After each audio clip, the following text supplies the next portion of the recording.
Salam Azərbaycan xalqı. Demək, bir xəbər çatdırmaq istəyirəm ki, Azərbaycanda məlumatlar yazılıb, yayılıb İlham Əliyevin ailəsinin Azərbaycan xalqının uğradığı 300 milyondan çox puldan özlərinə bir dənə imarət, saray tikiblər.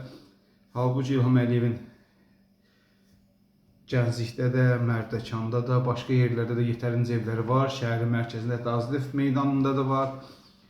Ondan sonra Gülüstan sarayına gedən saray kimi deyilən yerdə də evləri var. Yəni bu artıq 300 milyon dollar Azərbaycan xalqından götürüb ev tikməyin adı nədir, mənası nədir?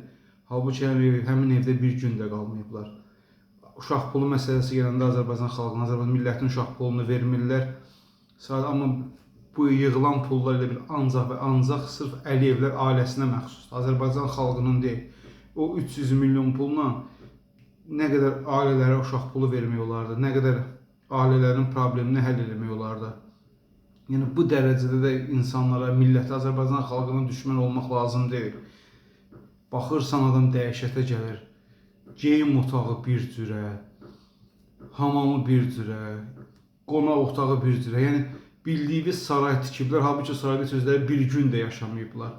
Arada 16 mərtəbəli binanı sökdülər ki, bəs həyətə kimi insanlar görə bilər. Cəmaatın öz halal pulla, halal ruzi ilə aldığını diktator ailəsi darmadağın elədi. Onda da nə qədər problemlər çıxmışdı.